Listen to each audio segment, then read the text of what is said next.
No, fine. yeah, As long, you know, and I didn't know if it was a and separate if it's one. Yeah, that's no. the going rate, I mean, you know. Well, here's the thing. I have enemies in the city. 1:30.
Now call the meeting into order.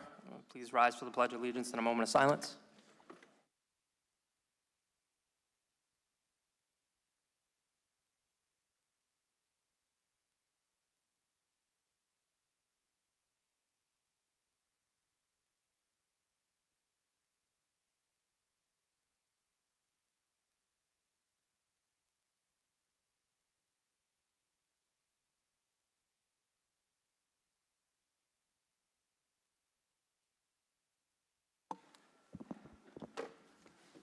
First item. Consent agenda? If there are no questions or concerns, I will entertain a motion to approve the consent agenda.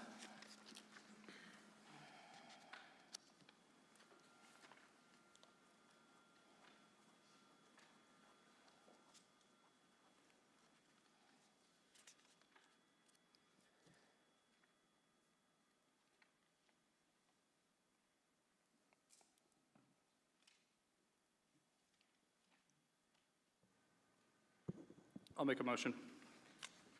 Is there a second?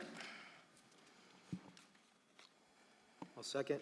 All those in favor signify by saying aye. Aye. Aye. Any opposed? The ayes have it. Next item. Superintendent's report? Good evening. Thank you, members of the school committee, for allowing me this time to speak to you. I have three things I would like to discuss this evening. One is I would like to give an update on the opening of schools. If we could get that presentation up, please.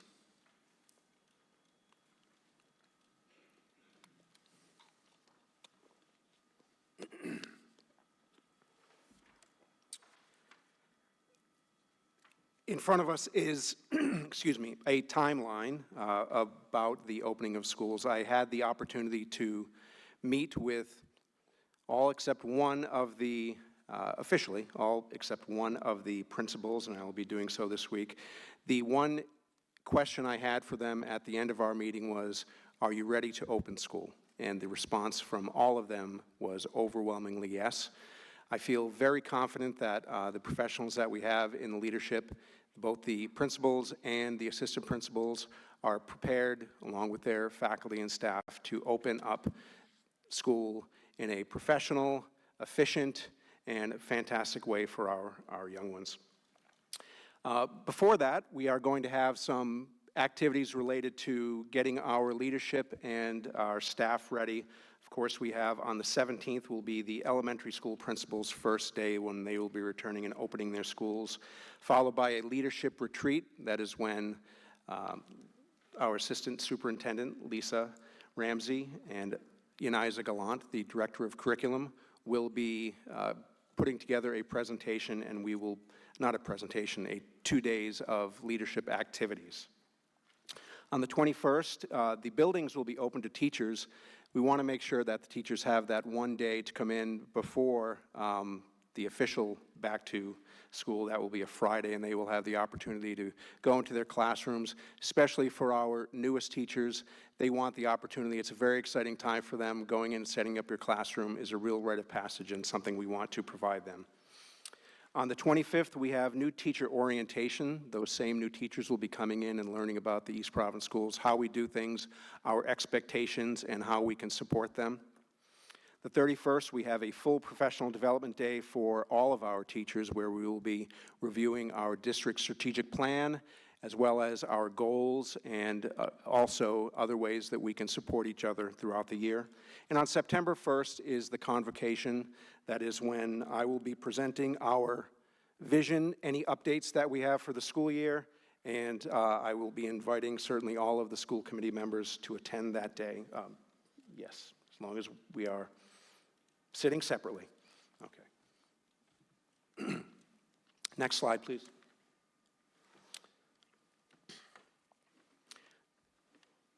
The students' first day is on September 2nd. These are the pre-K students, grades 1 through 5, and grades 6 and 9. This is called a transition day.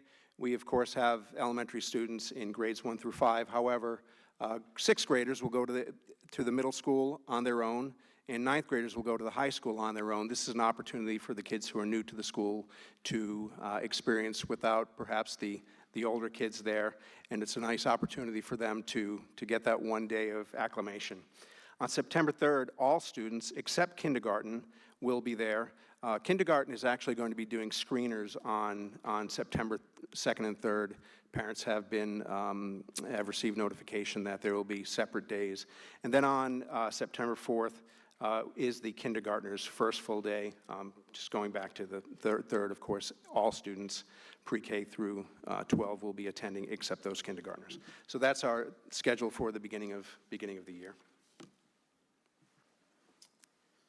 Next slide, please. Welcome back events.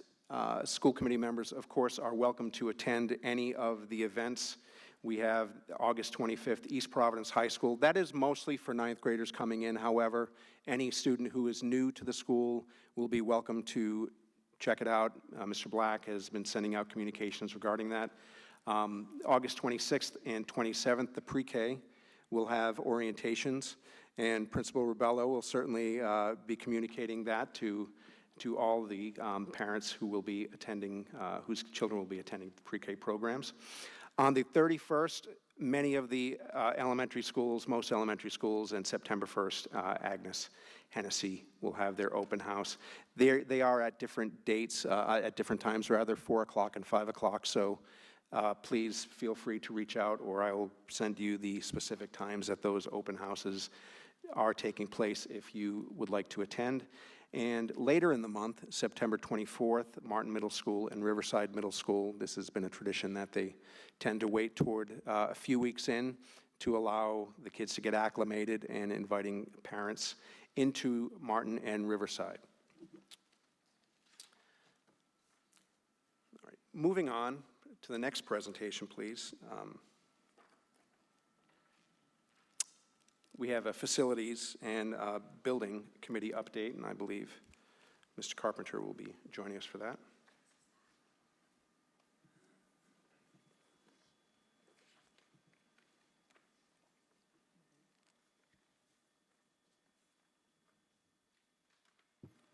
Good evening. Over at Waddington, the gym floor has been replaced, along with the front entrance hallway and stairs in front and back of the gym. This also included the flooring in the gym closet and kitchen area. The new dishwasher is being hooked up now that the floor has been replaced and ready for use this coming school year. Over at Riverside Middle School, the sidewalk caulking repairs have been completed in-house by our maintenance team. At Orwell, the sidewalk work continues with Pawtucket Hot Mix and the city DPW. The goal is to have everything finished up by August 17th. City DPW poured the sidewalks on August 4th and 5th on Blanche Ave. And we'll be looking to implement contractual penalties for the overage of Pawtucket Hot Mix with Francis and Orwell. So due to having insufficient manpower and paving around city streets, Francis sidewalks are being pushed. Like I said, we'll be enacting the daily penalty that was written into the contract that expired on June 30th. Here at the high school, the track expansion joint was cut into the track, leveled with sand, and poured with a silicone top coat. This should alleviate the cracking around the track that we have seen previously and keep any water out from entering the underside. The far side of the track is still to be completed and will be taking place soon. Also here at the high school, Arden's been working to complete electrical and gas hookups needed for the new oven in the kitchen. The auditorium stage painting will be taking place this week to improve the look of the stage. Due to tape and material use, it'll continue to peel off and delaminate due to the nature of the board on the stage. Future replacement discussions will have to take place of what material and further action will be taken as to the stage. Silver Spring countertops and cabinet refinishing is taking place by our painters and carpenter in select rooms downstairs. And at Ken Heights, Wind River replaced and completed the grease trap on July 20th. All rooftop units and unit vent filters have been changed throughout the district. I've been meeting with the fire department and building inspector for walkthroughs annually that have taken place this week. And our fire suppression systems are due for inspections August 17th through 19th. I'll be sending out an updated schedule of when schools are fully completed. I've been supplying the dates to the superintendent as to the status of the buildings. And buildings are in good shape where we near the end of summer break, and I'm confident that we'll be able to open schools on time. Construction is wrapped up within the buildings, projects and cleaning are winding down, and everyone is gearing up for the upcoming school year. Any questions? Thanks, Dan. Question about Francis.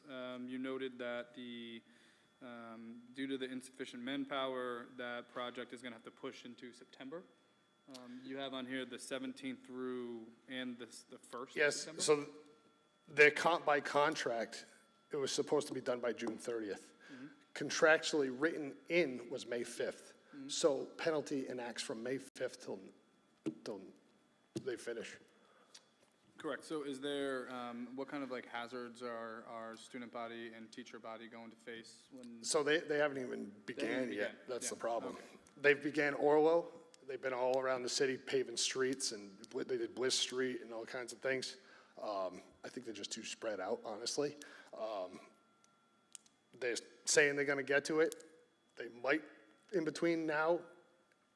I don't think it's a good outlook, I would say, but at least we have that penalty in place with the contract, so And then in terms of. everything that we incur. Yep, and that, so in terms of the scope of work taking place on Saturdays, what type of hazards would the school and the community need to plan for? So they're just gonna rip and replace the sidewalks interior of the parking lots around the Correct. building. Yeah. So, they would, it would just be regular excavators and things like that, and paving equipment. So it'd all be coned off and things like that, that everything would be made safe at that point. That's why we try to do it on a Saturday versus a school day, so we don't disrupt any education. Right, not a one-day job though, correct? No. No, I'd say at least 3 days to a week. Okay, so then like, I'm sure you've met with the team at Myron Francis, and there'll be like sufficient plans in place for students who would need to normally walk on those sidewalks, is that Myron Francis has entrances around the entire building. Without question. I have not met with them specifically about this, but this is something that we have to have a written plan for. All stakeholders are going to have to be informed, and we'll have to give updates consistently to make sure that the safety is attended to. So, yes. Thank you. I think one of the, the concerns right now is working with the company to identify a specific date when it's going to happen. Frankly, if we find out that it's not going to work, certain days we know at the beginning of the year are going to be more busy than others, and we need to find out essentially this week what the plan is, because in the event that it happens during the first, if they think that they're going to do it the first few days of school, we're going to have to say no, and how that extends past what we're doing or the specific contracts that we have related to overage, we're going to have to identify that as well. It's unacceptable, but, you know, we do understand how some of these things happen, but we need to get ourselves into a place where we will be certain that our kids will be safe, and families. Dan, I apologize. Could you repeat where we're at with the Martin Auditorium again? What was that? I couldn't hear you. Is the Martin Auditorium, you said that was, is that Martin Auditorium is complete? 100% complete? Yep. Thank you. Oh, you mean like the stage and things Yeah, like that? Yeah, the stage is completed, yeah. But the overall use of the auditorium is limited to school only. Right. Additionally, 2 egresses are blocked off. Right, with the pre-K side. Which yeah. was the existing, I should say interior work is complete. Okay, thank you. Danny, just can we get back to Francis? They were supposed to have them done on the 5th. May 5th was the deadline. And what's in the contract for the penalty clause? $1,500 a day. A day, $1,500 a day. So right now, $1,500 a day. All right.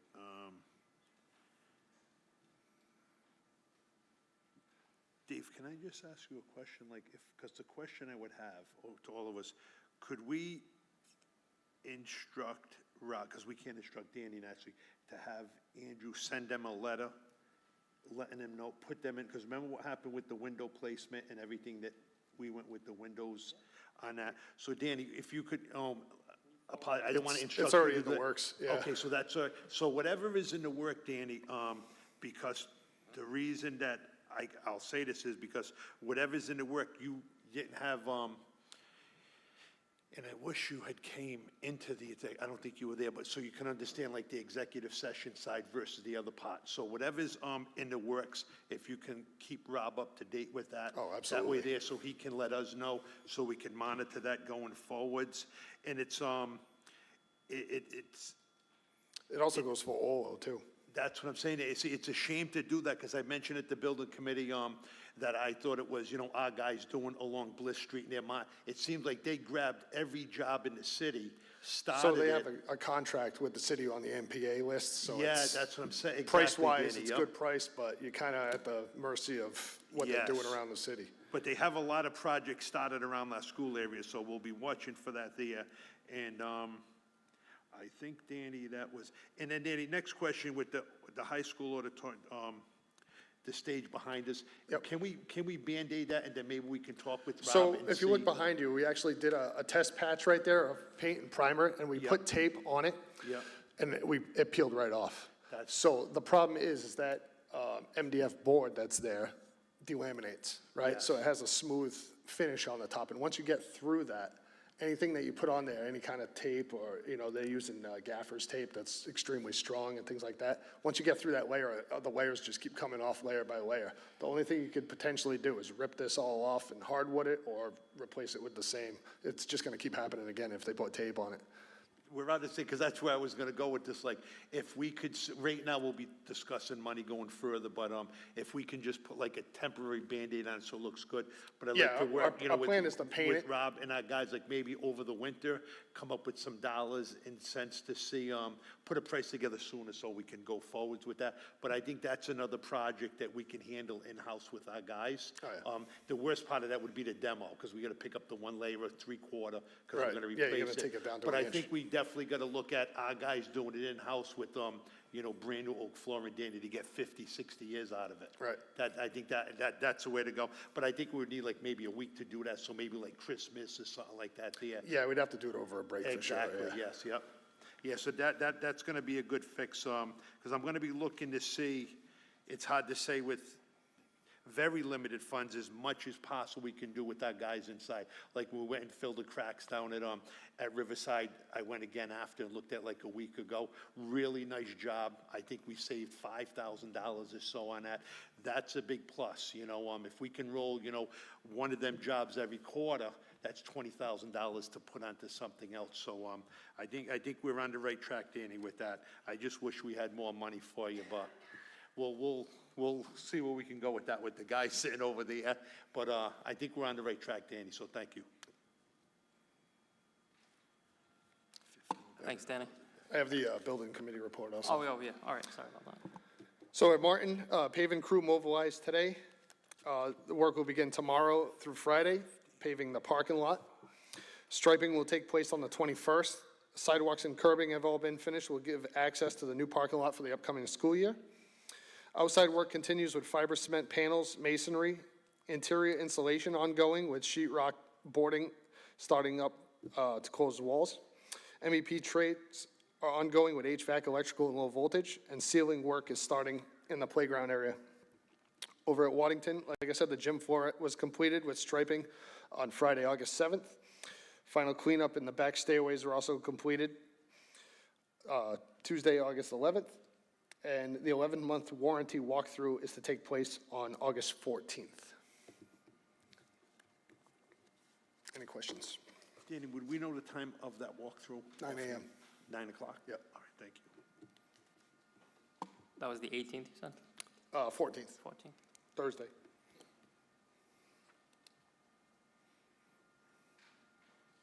Nine a.m.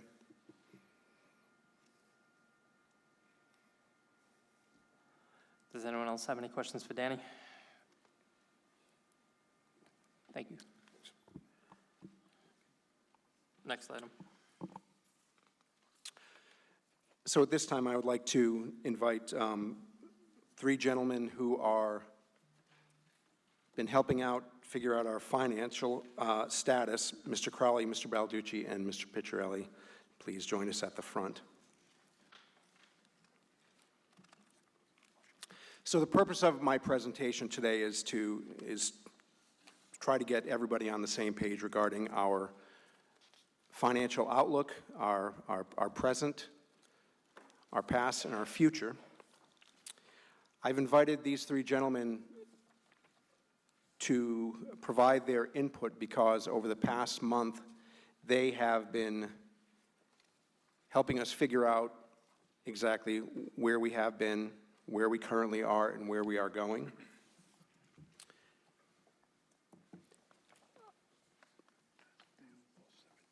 The first person is Joe Balducci. Joe is a consultant with Clifton, Larson, and Allen, CLA, which is a company that provides audits, that does auditing.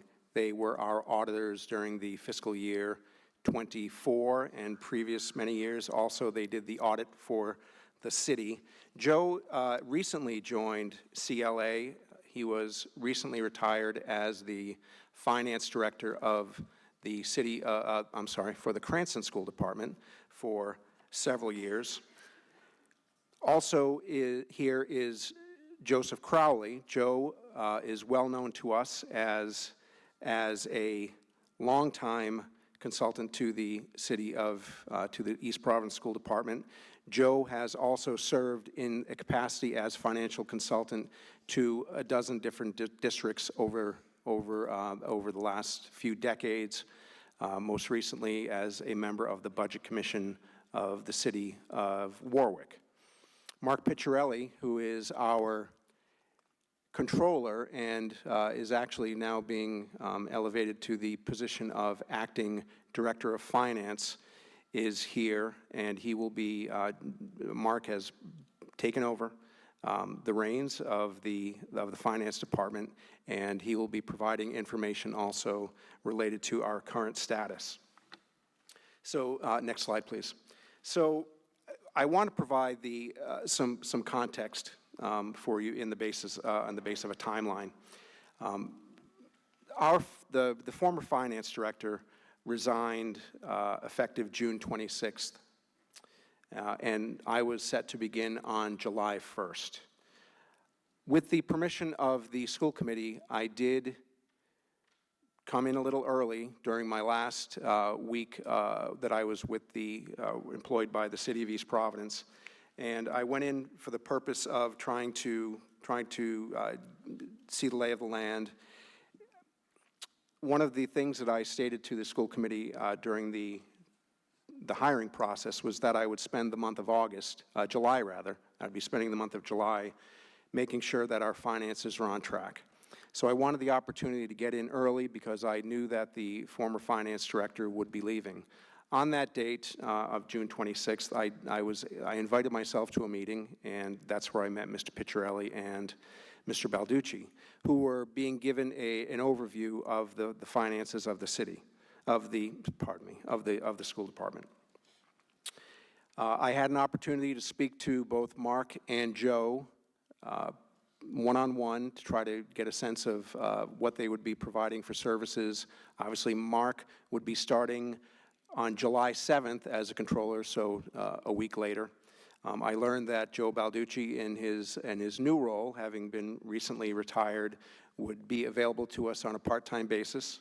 Mark would be coming in and having to learn the ropes and learn how we do things in East Providence, and also taking over for a position that had not been filled for several months. It was at that time that I decided that I needed to call on some help, and that's why I called Joe Crowley. Joe has been in service of the city not long ago. He did this already for us one time. He is the person that you call upon when you need to fix things in school districts. He was recommended by our attorney. Joe comes with a resume and credentials like no other person in the state of Rhode Island.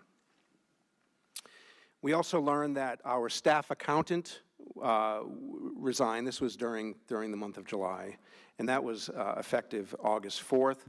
So I came into the position without a finance director, with a controller who would be starting a week later, with a staff accountant who had been holding things up, one person with the position of secretary who has been doing mountains of work and well beyond what any expectation and well beyond what she should be doing. So at that point, I knew that we had to figure some things out in finance, especially considering the fact that I had made that commitment to the school committee to make sure that we were on track to do what we need to do to get our finances moving in the right direction. So at this time, I do want to point out that this was a considerable decision for a brand new superintendent, especially considering that consultants come with a price. And I know that this has been a topic. So to put it in context, I'm going to put some numbers out to you so you understand. And I know this because as the Human Resources Director for the City of East Providence, I hired our current Director of Finance. I was involved in the budgeting for all of our workforce. What everyone needs to understand is that beyond a salary, there are other things that we have to pay for our employees. Remember, 80 to 83% of our entire budget is salary and benefits. The average for a finance director in the state of Rhode Island, this is the average, is $130,000 salary. In urban ring districts such as ours, we're around $150,000. That also includes approximately $45,000 toward the municipal employees retirement system, ERSRI, and benefits. A benefits package for somebody who's taking a full family health care is $22,000. We pay for dental, we pay for life insurance, we have benefits that come with employment. For a finance director, it's common, it's a total encumbrance of around $200,000. Now, if you want to divide that by the hourly rate, it's about $120,000. I've heard some numbers kicked around in various venues about the amount that we are spending on our consultants. I will tell you that this falls right in line with the amount that finance directors are being paid these days. Additionally, without a controller, with a brand new controller rather, without a finance director, without having had a controller all year, with a staff accountant who recently resigned, if we didn't get this under control quickly. And that required bringing in experts, and that's what we did.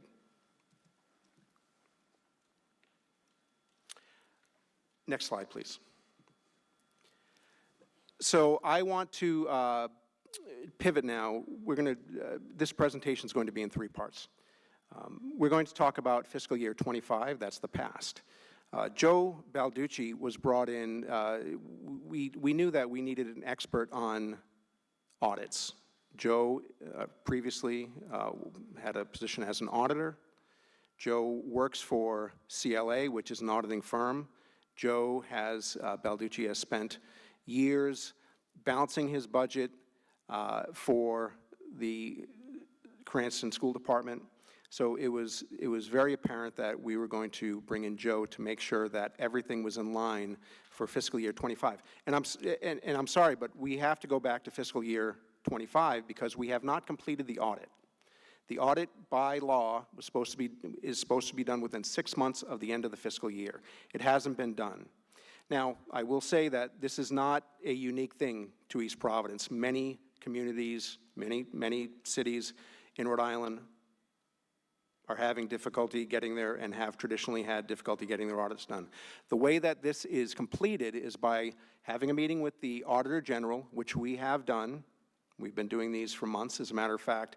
While in my capacity as the HR director for the city, and because of the responsibilities I had for the budget, I was involved in those meetings that included the East Providence School Department. So I knew that we did not have the reporting that was required to get the audit done. When we brought Joe in, it was with the idea that he would get all the necessary reporting, all the necessary auditing work, the accounting necessary to give that to the auditor. Our new auditor, CBIZ, is the company that we're currently using, so that they could get that to the Auditor General so that we could be in compliance with the law. So having said that, Joe, Joe has some sections on this slide that we're going to go through. And Joe, if you would like to read through those, you may, and embellish as you will, and we'll take it from there. Sure. So good evening, everyone. As the superintendent mentioned, my name is Joe Balducci. I've been currently with CBIZ for a couple of months, CLA for a couple of months.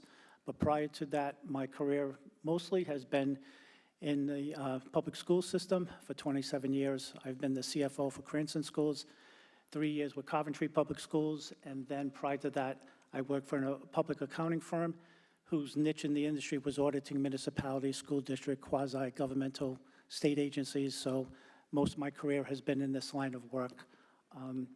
So having recently retired from Cranston, I joined CLA. One of the clients that was given to me was the East Providence Public School System. So given that CLA has transitioned away from being the auditor, it allows CLA to come in and be a consultant. So we don't have to worry about independence issues. So we're not creating the trial balance to then audit the trial balance as CLA. So there's no independence issues. So I was tasked to get audit prep work. So to get the trial balance ready, to then shift it over to the auditors, so then they can start their examination. As the superintendent mentioned, unfortunately, East Providence has been historically late in getting their information to the auditors. The audit report as prepared by CLA 23-24 was just recently issued within the April-May 2026 timeline. So if you think about, again, in a perfect world, I, as a practitioner, would close my books 2 months after fiscal year end, give that information to the auditors, and then hopefully, if everything goes right, they will complete it by state law, says 6 months after year end. So clearly, there's an issue with the timeline. So again, coming into 24-25, my first area of focus was on the expense side of the ledger. All school systems in Rhode Island have to prepare their accounting records under the uniform UCOA account structure, which means that in the old days, you may have had only 2,000 expenditure accounts, and then post-UCOA, you now have 12,000 expenditure accounts that have to be analyzed, put in a certain format, and then provided that information to the auditors. So that was my first area of focus. Once that was done, and then I shifted to the revenue side of the ledger to make sure that everything was coded properly in the right buckets, and again, to get ready to then present to the auditors. After all that was said and done, I'm happy to report that unaudited right now, fiscal 24-25 looks to be balanced. So that's great news. Now, again, it's unaudited. The auditors may look at it and have it through a different lens, and they may propose some adjustments, but that will be their purview as your external auditors. So again, that's been my goal for the last, I'll say, month. It's important that audit timelines are met. And why I mean that, from a practitioner, being Mr. Picciarelli and Mr. Crowley, they're in the process of developing the 26-27 budget. So if your most recent audited figures go back to 23-24, that's a concern, because now you're looking backwards 2-3 years.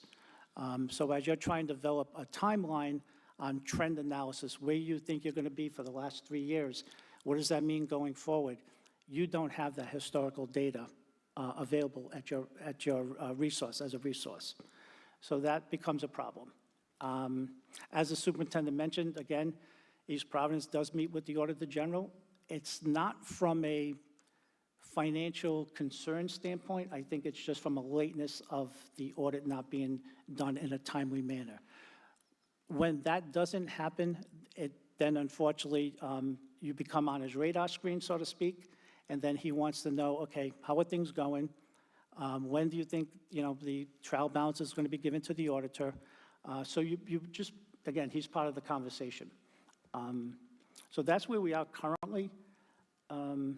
So if all goes well, I've been talking to Mr. Picciarelli. We hope to be in a position to give a final trial balance to the auditors by the end of the week, so then they can begin their analysis. This is an ongoing process. They'll come back in with requests of Mr. Picciarelli, but again, at least we can say, as a school district, that's one step that we don't have to worry about. We can give that data now to the auditors. I'd be happy to answer any questions that anybody may have. Thank you. And Joe, before we do that, I do want to point out that, it was announced that Joe has determined that we are level as of 2025 with the work that he has done. Now, I had reported personally to all of you at one point that I was concerned, based on the information that we had, the reporting that was available to us, any of the specific accounting. Our experts were this is what Joe has been doing. He's been pulling all of these things together, using his knowledge of municipal finance, of specific school department finance, and just yesterday, he has come to that determination that we are level for 2025. And I know this was a concern, as I expressed to you privately. We did, in our last meeting with the Auditor General, we brought up this concern because we did not know. There is part of the Rhode Island general law is that we have to report to the Attorney General within 5 days if we are anticipating that there will be that we will have a deficit. And because we did not know, we wanted to make sure that we were in compliance with that. So that meeting, the regular meeting that we had, we did tell and all three of these gentlemen were there, we did tell the Auditor General that we were concerned that we would have that. However, we have a regular meeting again in a month, and we will be reporting to the Auditor General that we are not anticipating anything coming from the audit for 2025.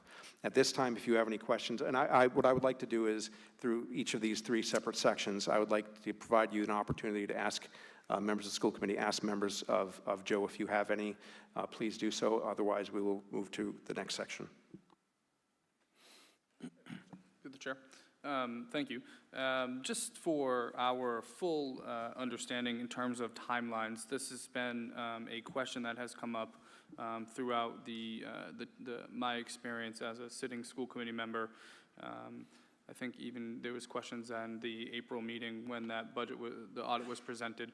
What, in your expert advice or opinion, what are the appropriate timelines that, you know, our district should start really focusing on following, moving forward in the future? So during the fiscal year, and I believe this was done, there should be monthly report outs as far as how well that particular fiscal year you're operating, both from a revenue and an expenditure standpoint. So that should be on an ongoing basis. As far as getting ready for year end, closeout of a fiscal year, again, as I mentioned to the superintendent, while the date on the calendar may have said August 5th, my computer system back in Cranston still thought it was June 30th. So I was allowed to kind of be in 2 fiscal years at once, close out the old year currently, and then work in the new year. So in a perfect world, if you reconcile your books on a monthly basis, and that's key, and what I mean by that is reconciling with the city side of government. There is always an interfund relationship between funding that comes from the city, funding that comes from the state, funding that comes from external sources, i.e. tuitions, Medicaid reimbursements. All of those funding sources have to be reconciled on a monthly basis. If you do that, year-end close becomes 99% easier. If you don't, then you're going to run into a timeline problem. So again, as I mentioned earlier, in a perfect world, I, as a practitioner, should be closing out my fiscal year 2 months after June 30th, but you folks are on an October year end. So 2 months after October, you should be then presenting your results of operations to your external auditor. That's a perfect world scenario. So in our case, we're looking at December. Yes. Yes.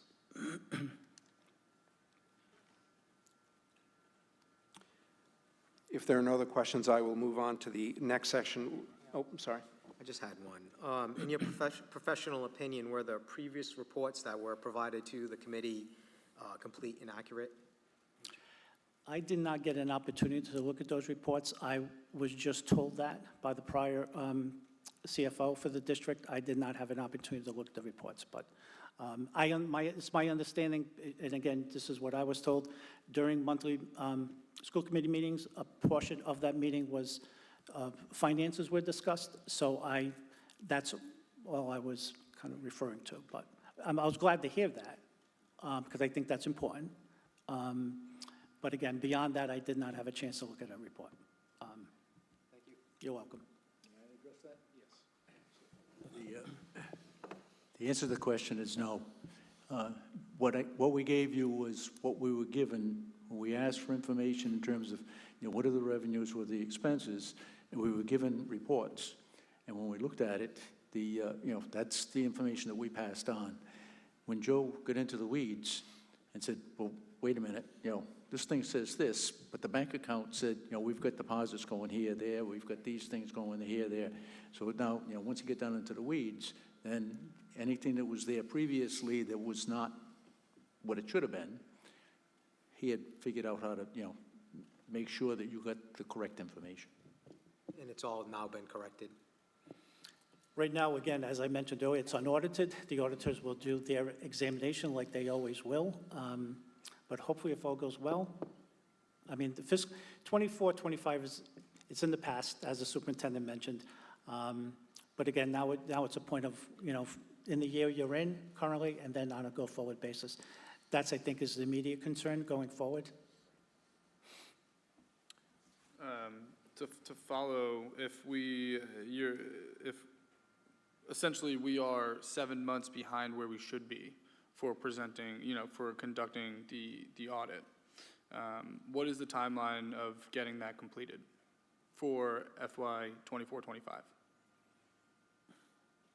I can't speak for the auditors, but I'm going to use my prior experience. Or what is the timeline of us providing the auditors with the information they need, and then they do their thing? It takes however long it takes for them on our end. So again, if you provide the auditors what they need I'll say 2 months after, and you're giving them a 3-month window for them to do their job. Unless they run into a snag, I think that's sufficient time, that's a sufficient timeline for an auditor to do what they need to do. Right, I think maybe my question is specific, maybe for Mark, in terms of, you just presented to our committee that, in your observation throughout the work you've conducted, that you feel we have a strong closeout for FY '24, '25, prior year. And we are, in your estimation, 6 to 7 months behind of closing that out correctly. So, Mark, what is the projected timeline of us closing that out, providing the information to the auditors, and giving them their 2 to 3 month window to do their thing? The auditors should have a completed trial balance by the end of the week. They've already done some preliminary work, internal control testing, parts of the audit. They need the trial balance in order to verify the numbers that we're giving them are correct. And there'll be some corrections here and there, as there typically are. But as of the end of this week, they'll have a trial balance, and they will be provided with anything they need requiring. Once we give them the trial balance, they'll have requests more from me as they start going forward. Great, and so just for clarity, something that we have been behind on over the past, call it 5 weeks, the team that our new superintendent has put in place has gotten us up to speed in a 5-week period. Is that fair to say? In terms of the FY '24, '25 closeout? I believe so, yeah. Thank you.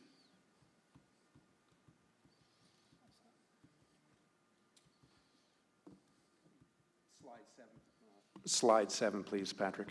Thank you. So we'd like to talk about fiscal year 2026. That's the year that we are in currently. And Mark Picciarelli, who is the acting Director of Finance, will speak to this year and where we are. Yes, my news isn't as good. We don't have audited FY '25 financials, obviously, but based on quick projections, and I need to dig more into it, I'm anticipating about a $1.3 million deficit for FY '26. And the line items, the biggest line items, is transportation and special education private school, and electricity. That's very, very high. Also, about an hour and a half ago, I spoke with Mr. Balducci about a company that may be able to alleviate some of those costs. Healthcare, the energy costs? Yeah, Silent Sherpa is what Mr. Balducci used in Cranston, and we had the conversation before we walked over here. Can you repeat that number one more time, please? The deficit? Yes, Projected deficit is 1.3 million. thank you. Through the chair. Could you explain the column names that were on the sheet that we're looking at?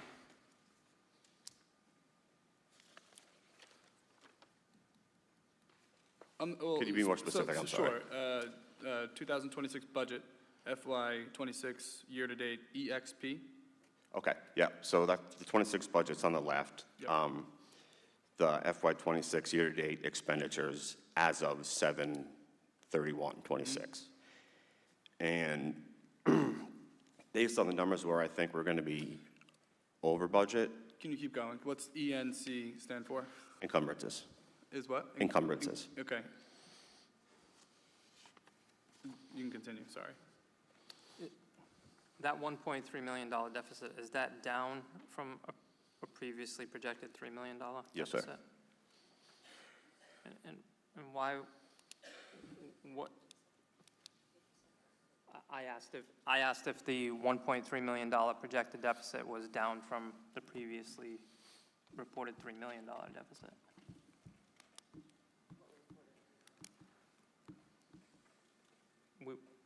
We were told that there was a $3 million deficit. Potentially, excuse me, potentially. Sorry, potentially. And my next question, real quick, while we're on the subject, is the electricity. You said it was the electricity? And why do you believe that that's the case? Why is that so high? To be honest with you, I don't have a good answer for you. The projections that I took for the line items that are going to be over budget, I took the last 3 years from August 1st through 10/31, and they all seem in line as to what's going to cost us from August 1st until the end of the fiscal year. Thank you. Yep.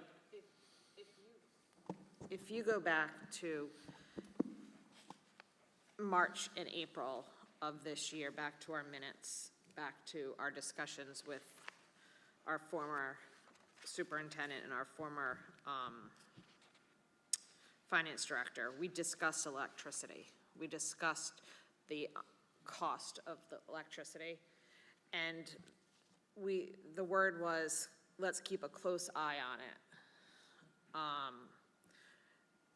There's a small, change, no significance at this time, but those are the notes that I took when we looked up it.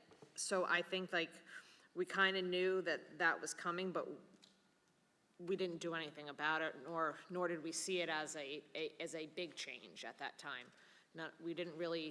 We weren't directed to take huge action at that time.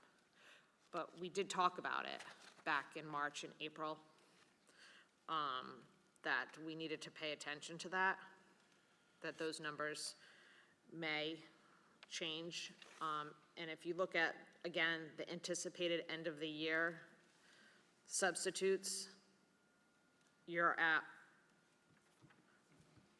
$1.5 million.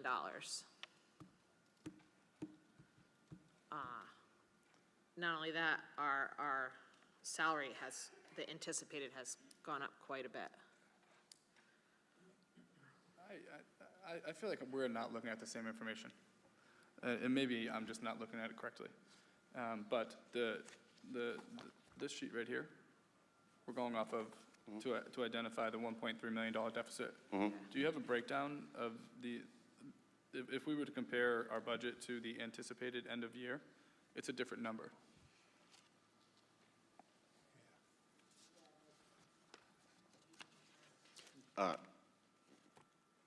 Based on the anticipated FY26 year end, those numbers aren't final because we're not done. But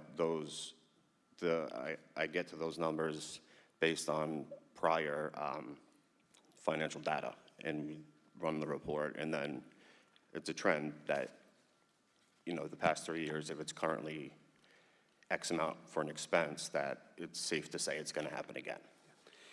And to your point, these are projections. They are projections. We have to address them. We are going to need to, we've already stated that, we need to tighten our belt. We need to take any steps that we can to try to reduce that deficit. However, again, they are our best guess based on the accountants. The projections are based on data that we have from the past years. There are things that we can do to slightly adjust them to bring it down. We're already working on that plan. And the hope is that we will be, and by the way, to Mr. Lewis's point, we thought this was going to be much more than has been reported today. We're happy that the work that the gentlemen here have been doing has helped us to take the accounting or the accounting that didn't exist and do some of the accounting to get us to a place where we're much more confident because, again, we are required to report any kind of deficit, projected deficit, to the Auditor General, and that includes projected deficit. The expectation from the Auditor General is that we have accounting professionals, we have budgeting professionals, we have financial professionals in place that will allow us to make the best determination so that he's not going to be taken by surprise if we do in fact have a deficit. So today we're happier, not happy to report, but the 1.3 projected deficit certainly seems much more manageable. Through the chair, I just had a quick question. Did you say that when you looked at the for the actual over the last 3 years, that, that number, you know, is about what? The electrical is more fluid than, the transportation and tuitions, it's more, the electrical fluctuates a lot more, but the tuitions and the other line items. I'm just wondering if that average, whatever that number was, what they budgeted for was less than that? Correct. So if I may add, for fiscal '24, '25, your electrical budget was overspent by almost $400,000. What was that number? $400,000 you were overspent in electricity. So to your point, when you're trying to develop a current year budget, but you don't have accurate historical data, you're kind of going blind when you're trying to both prepare a budget and then manage a budget. That's my concern. Right, while, again, I see in fiscal '25, '26, the budget did increase from $800,000, $850 to $1 million. There was an attempt to address that overage in the prior year, but clearly not enough, because that is still remains a concern from the current year standpoint. And sir, you mentioned about the column that has encumbrances in it. If you look at the document as presented, there's still over $5 million presented as funds that have been committed for a specific purpose. So this is the time of year, as a practitioner, this is where I would go back and look at those commitments to see if it's still necessary, where you can maybe possibly close out a purchase order, and to try to get you to, as much as possible, to a balanced budget. So this is the time of year where you would go through that exercise. You create an encumbrance at the beginning of the year as your best guess of what you think you're going to spend in that area, and then you try to manage to that spend. And then sometimes, unfortunately, you'll underestimate, but hopefully sometimes you overestimate. So this is where you try to go back and you try to trim, or you try to look at those encumbrances to try to make necessary adjustments.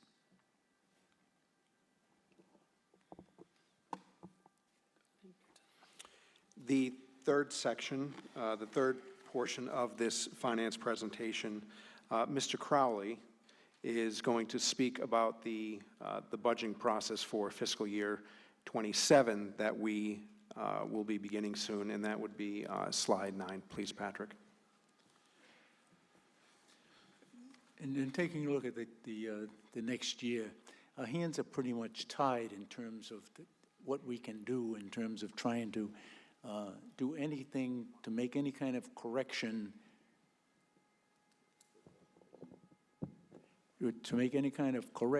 in terms of what is creating the deficit in the current fiscal year.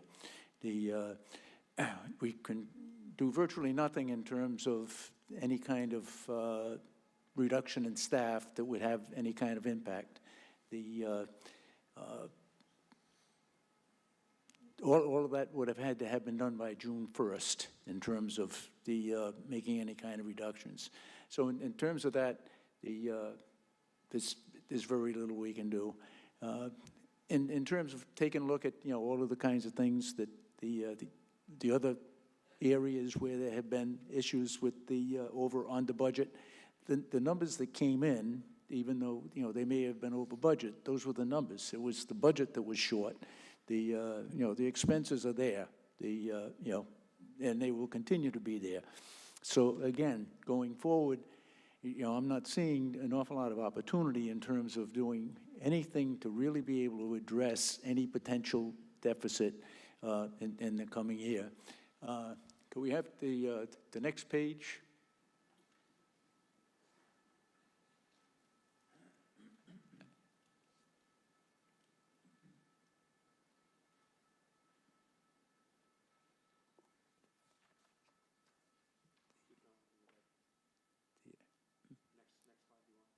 Yes.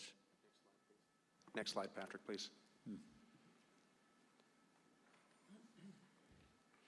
There are a number of things in terms of, what are we going to do? There is some educational software out there. It's under contract at this point. The question is, can we get away without some of that software? That software is serving kids at the moment. The special education budget, that's driven by the individual education plans for all of the students. There's, virtually nothing we can do with that. As it's been mentioned many times, those are the kinds of budget lines that we can monitor, we cannot control. We have no idea of, who's going to move in, who's going to move out, and what kind of needs we're going to have to serve. A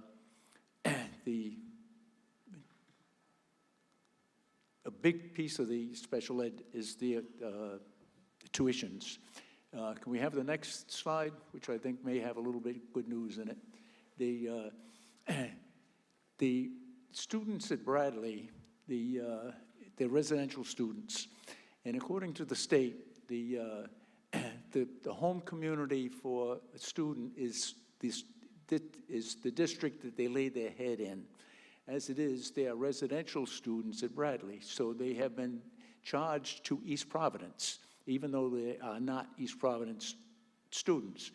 So the piece of legislation went through and said from henceforth, those students, the tuition for those students will be charged to their actual home communities rather than to East Providence. So there's a potential there of a reduction in terms of those tuitions of $1 million at this point. That's the brightest spot that, that we can see in terms of going forward.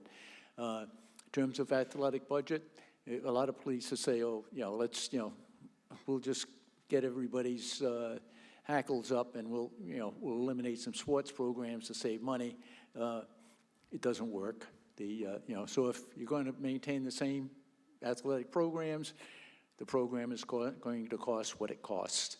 The transportation budget is determined by a contract, which there's an issue this year because that contract has a rider in it that says if fuel prices go above a certain amount, then the contractor can charge, for that. So what has been happening because of the fact that when this contract went together, the diesel prices were probably about, $2 or $2.50 per gallon, and at this point they're up to about $5 per gallon. So that's another area where we're going to have problems. Next slide, Patrick, please. We can pretty much do, again, building maintenance. How much do you want to cut out of your building maintenance program and delay maintenance? It doesn't pay off in the long run. If you allow roofs to leak, you just end up having more damage that you're going to have to pay for down the line. So in terms of, advising you in terms of, how much money should be there for maintenance, we need enough maintenance to maintain the buildings, basically. In other areas, when you talk about the school budgets, they're essentially minuscule in terms of a $100 million budget. So, we can say, cut down on the amount of paper that you're using, but that's not going to make a big dent. So, what we'll do as we go along, we will, do what we can, provide you with updates, and as far as anything, if we can find, areas. Joe has been very good at, like I say, getting into the weeds and saying, oh, wait a minute, let's look at this, let's look at that. We're looking at, things, we've got revenues and we've got expenses. The revenues are hard, for us to go anywhere. We got the state monies, which, cover a portion of our expenses, but those state revenues do not go up at anywhere near the same rate as the electricity does and and a variety of other costs. In terms of the amount of money that the city can provide for that's capped at 4%. So the city provides us with something like about 60% of our budget, but that 60% can only go up by 4% from year to year. Well, when the electricity is going up, the transportation's going up, all of these other costs are going up by, 10, 12, healthcare this year is going up 11.8%. So in terms of trying to make a budget work, when you figure out this is how much money we got, and these are the expenses we have, the expenses are considerably larger at this juncture than the revenues are. And so in terms of over the long term reconciling that, we will do what we can in terms of, trying to, make things work as best we can for the city of East Providence, but also as best we can for the students of the city of East Providence. Does anybody have any questions for Mr. Crowley? I have a question I forgot to ask. As far as the current deficit, what's the earliest date that could have reasonably been identified, in your opinion?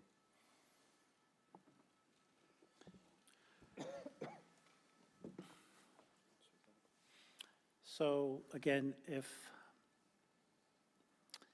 you begin the closing process on a monthly basis, you look at certain trends right from the first month forward, and then you compare it to the most recent completed fiscal year where you have it's in the bank, so to speak. You know what the spend has been. You can, maybe not in the first month, maybe in the second one, but I would say by the end of the first quarter, you should be in a position to, not accurately, but some in the ballpark. Because you're going to look, as has been mentioned throughout this conversation, you're going to look at what I define as your usual suspects.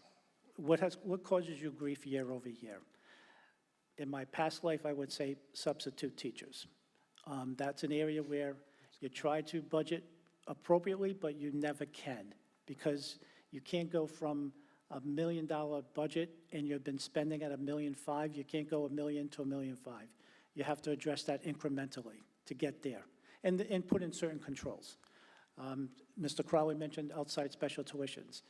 That is an area where you try to have your best guess on what you think your spend is going to be, but if a family moves in whose son or daughter is already at an outside placement, you have to continue that education for that student. So I refer to those as the unknowns. So you can try to budget for those unknowns, but then someone may criticize you, well, you're padding your budget because how do you know if that's going to happen or not? So my usual response is, well, it's not going to be if it happens, it's going to be when it's going to happen. It's going to happen. So that's an area of concern. Transportation. Again, you have a private vendor. While you try to negotiate the best contract possible, at the end of the day, there are only so many vendors out there that can, provide transportation. So you're at their, unfortunately, their mercy, and you try to negotiate a contract. You're part of the statewide transportation system, like I was in Cranston. At the end of the day, they manage the system, they do all the routing, they just send you the bill. So that's another area where it's difficult to control. So again, throughout this, as Mr. Crowley mentioned, at the end of the day, the discretionary dollars that you have available where you can make some management decisions, there isn't much. And that's the difficulty in trying to manage school operations. Thank you. You're welcome. If I could add to that, the report that you were given last month tells you where a budget line stands as of that point in the year. It also tells you where that budget line was the year before at the same time. So now you compare those two things. And then it tells you where that previous year ended. So now you can take a look at those three numbers, and it's like, oh, wait a minute, we're spending the same as this year as last year, which is good, but then you say, well, wait a minute, last year we spent 120% of the budget, so it's not good. Right. Or, yeah, we spent 50% this year, 50% last year, and we ended up with a surplus of 10%. Well, that's good. So you can see that month to month, and it's perfectly clear, and that's the report that you'll be given every month. So you can go through and say, well, wait a minute, we have a problem with this line, we have a problem with that line, and it just jumps right out at you. Yeah, as long as it's being reported. Yes. I just have two questions. Going back about 2.5, 3 months ago, with the previous finance director stated that we may be looking at a $4 million deficit. Did any of you guys see anything at that point which would indicate her to say that publicly? And then my next question is, she also stated that we had $4 million in our penny cash fund And could anybody tell us what we have in that now? Those were two comments that were made publicly to us, and I'm just wondering that, was there anything that you've seen in your travels that would go back 3.5 months ago to warrant saying that? And if you know what we have in our penny cash fund now? And Tony, in answer to your first question, the only thing I've seen in terms of what had come out of the office was a projection for fiscal '27, which projected a $1.9 million deficit for '27. But I haven't seen anything, from months back. Are you referring back to the meeting at City Hall? No, when Alex came to the podium and Jess had said that we never even heard a deficit. Jess, would you confirm with that? In the years that we sat here, when you had said that we never even heard the word deficit, when Alex stated like $4 I million? did ask her not to say that word. I do remember that. I don't Yeah. remember the amount of money she said, but I did ask her not to say that word. Because Yeah, I recall, the conversation I recall was when we were still meeting at City Hall, so it was in like, I don't know, December, January, February, and she mentioned identifying a concern about healthcare. I think the number was Correct. like 400,000. Yeah, I'm not sure about the 4 million, but Yeah, there was a statement with the $4 million deficit possible, and then Penny Cash Fund had the $4 million in penny cash. And to follow up what Jess had mentioned with the electric, I had asked if she could send us the electric bills, and she said, oh, I can just send you the kilowatts. Because the concern that I have is that with all the new, heating and air conditioning systems going in these buildings, I think there was a total miss by the engineers and everything to give anybody any type of, information, what it would cost to keep these buildings as comfortable as they are. it's a good point, yeah. And that's why when I had looked at that, I was, going to try to match up the bills previously. And when she said, oh, she could just send us the kilowatts, that'd be excellent. Because then I can just look at the kilowatts per building over the last 4 or 5 months to see, because we had some, Joe, like Waddington, that, with all them new, unit heaters on the roof for the AC and everything. Then, like I said, just like now with the new Martin, the old Martin didn't have air conditioning in the auditorium. It wasn't as state as the art it is now. That all comes with a cost. And then we could be looking at just in the electric, a couple $100,000 a year more, maintaining these buildings at this level. That's where somebody's got to get, in front of this. Tony, when you say petty cash, are you talking about cash on hand? Is that what you mean? Like She cash used the flow? word penny cash. Right, but, did she use that word? I thought it was cash flow. I thought he said it was. No. No, just, Okay, I didn't I see. didn't know if that- No, I didn't see that. That just came, This used to come once a month to us. yeah, no, that came from her, verbally. That's why I thought it was a surprise when she had mentioned that. Right, did you get that answer to that question? I would like to know. What the. The penny cash? Yeah. Yeah, no, if we can see what, I never heard it referred to that. I thought it was Well, cash on hand, was cash it flow. 4%? Yes, Is it- we don't have an account that's called that, and there's Yeah, not $4 million in a cash account on hand currently. Thank how you. about any cash on hand in any account that we want to label it? No, but you have to have cash, you have to have some type of reserve, to manage the ebbs and flows of This is We take monthly, this, just so you're aware, every month previous, she submitted that number to us. So I don't know if that was accurate or not, but I mean, the document I was just shown was just, it sounds like it's a cash balance. It's a purely how much money, how much cash is in the bank. So it was broken out into two categories, the general fund and the food service fund.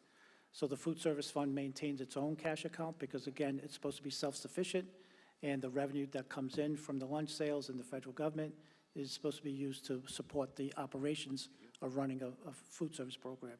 So those were the two figures that I believe was presented on a monthly basis. and that matches the city appropriation to the school district, as well as the money we receive from RIPE through the city.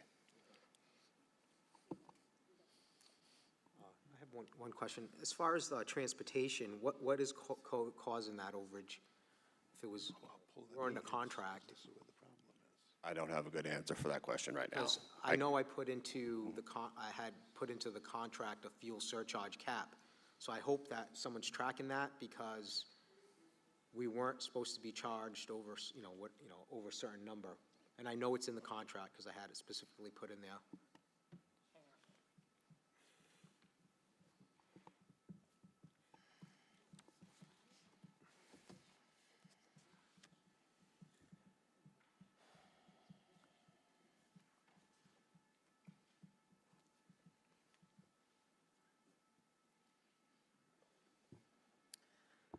There is Thank you. I just no- want to make sure everybody heard you. Sure. Diana Clarkin, Director of Operations. I oversee transportation. We do not have any kind of surcharge at this point in time, okay? Any cost has been carried, any cost increase has been carried by Ocean State. We have propane, we don't have diesel. And we have a new fleet, which we didn't pay for. It was just a replacement of the buses. So I don't want you to think that those numbers are not being reviewed, because they are. If there's any increases, it's due to possibly ESSA calls, McKinney-Vento, additional special ed transportation. We have been, we ran a $60,000 credit, maybe it was $38,000 credit, because we didn't use one bus due to the fact that we didn't have enough drivers.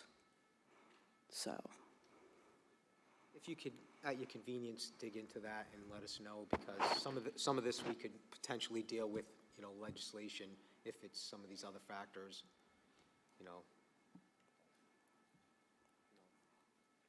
anything else? Thank you. Yeah, yep. So members of the school committee, it's apparent to me and through the understanding that the gentleman in front of us provided, that we do need to tighten up some of our procedures. We do need to provide appropriate reporting. There are different ways to present information. The goal going forward is that you will be provided the necessary information to be able to make decisions based on facts, based on sound accounting principles, and with the guidance of our finance department, which will be at full power in a short time. My hope is that you will continue to be patient, as in the conversations, the individual conversations I've had with you, as we get this all put in a form that, again, will provide you the opportunity to make sound decisions. It's a complicated thing, coming in and looking at the books in the way that they were presented to us has presented a challenge, but I am confident that with the leadership of Mr. Picciarelli and with the assistance of the gentleman here for a short time, the goal is to have our friends Joe be done by the end of the fiscal year, certainly, so that we can move on and be in a much better place in terms of understanding where we are, so that going forward we can, again, make the best decisions. Thank you.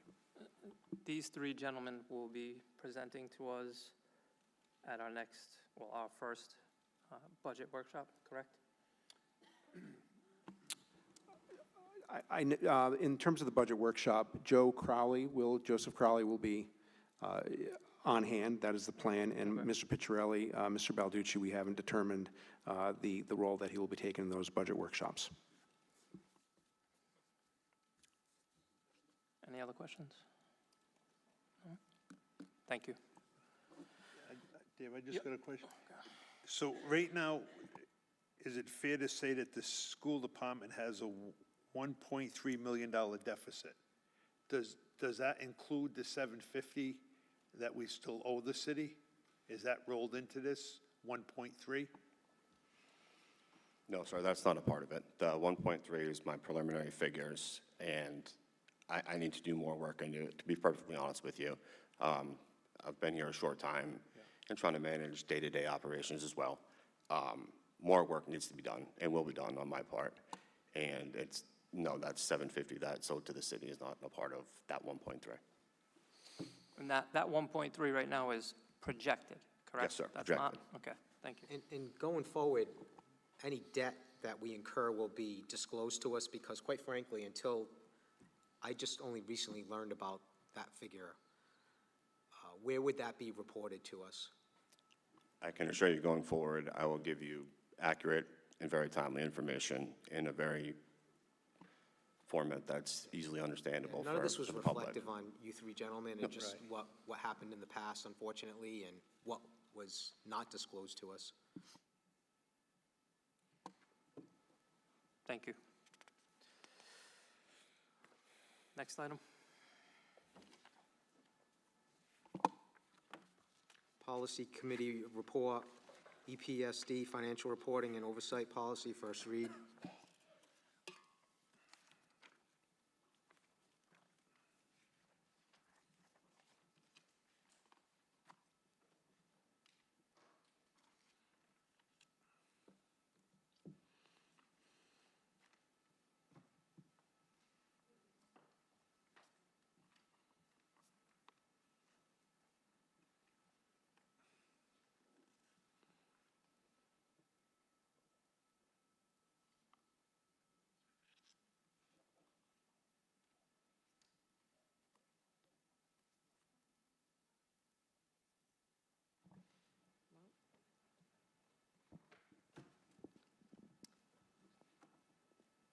I think at this time, I'm going to table that and meet with our three gentlemen and come up with, get their opinion on it, because I hadn't had them weigh in on it. It's just for first read anyway, so we'll just bypass it. And if you have any suggestions, please pass those along as well. I just, want to make sure that we get a complete and accurate reporting every month. Some of this might, maybe it's quarterly, but at least our monthly reports, set a baseline and for, not only this committee and future committees going forward. Thank you. Next item. Staff hiring policy, proposed revision, first read.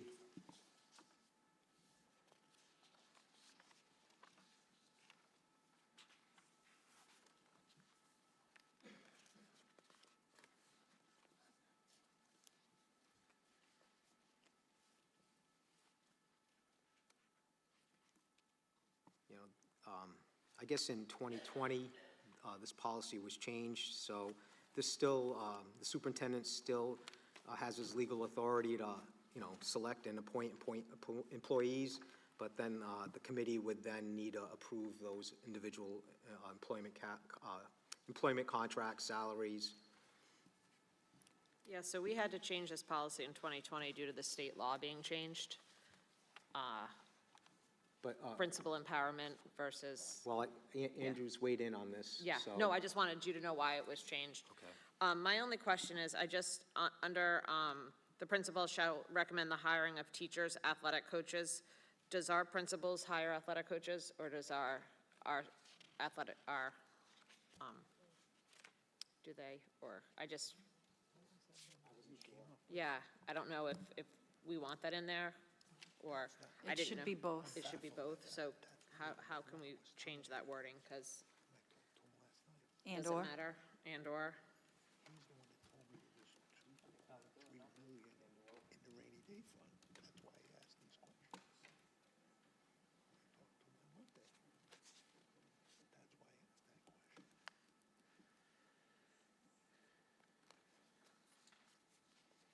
Again, this policy. Who sat in on doing this, if you don't mind me asking? If what? Who sat in on doing this policy? Who decided? No, who sat in on the committee to develop this? This was me alone. You did a good Sorry, job. this has nothing to do with the current Yeah. administration, but rather what happened in the last, No, 45 days. I didn't know I think it was pretty good, so just giving you kudos. Thank you. You're welcome. It's just that there were a number of contracts issued, It is well done. and that I was not aware of, and I don't think most of I the committee was wasn't, aware of. yes. Again, we just need more transparency. And Andrew said it, this is legal and we're allowed to, Correct. Okay. And he actually reminded me that he had warned us about our current policy. And then given, he had already felt that way prior, but then given what transpired, in the last 45 days, just reinforced this.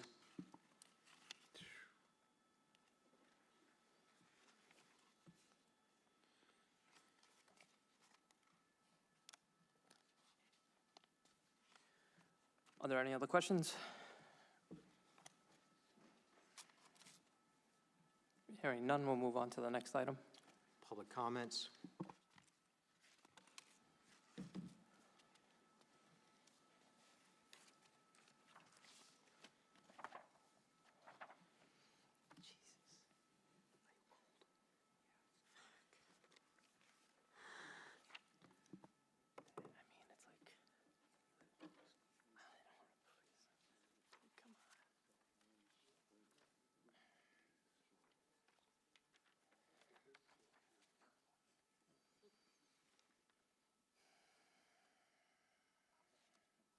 Renee Ignacio.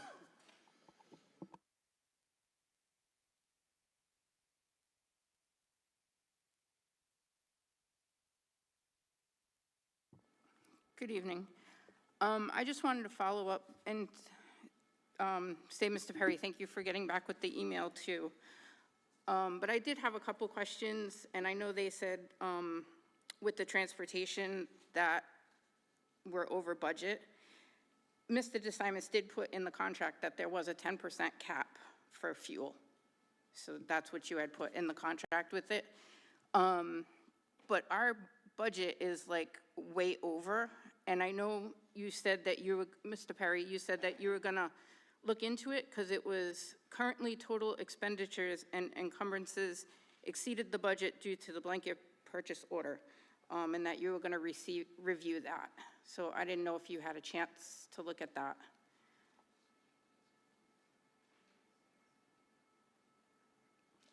Should I be responding by public comment? You don't have to answer if you don't want to. I At can this send time, it in again. I do not have an answer, but I will respect that. Okay. So, sorry. I just wanted to let you guys know that the actual transportation over budget is at $581,260. The other issue too I had was with the 44% over budget in the private section that were like $1,703,000 over budget. And you answered all the questions, so I wanted to just say thank you for doing that. And I will be sending a few more in to clear up a couple of the ones that I didn't get. Okay. Thank you, guys. Thank you.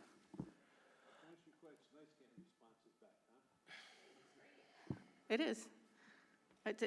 It's nice to be able to read a full email, and I thank Sharon for that, too.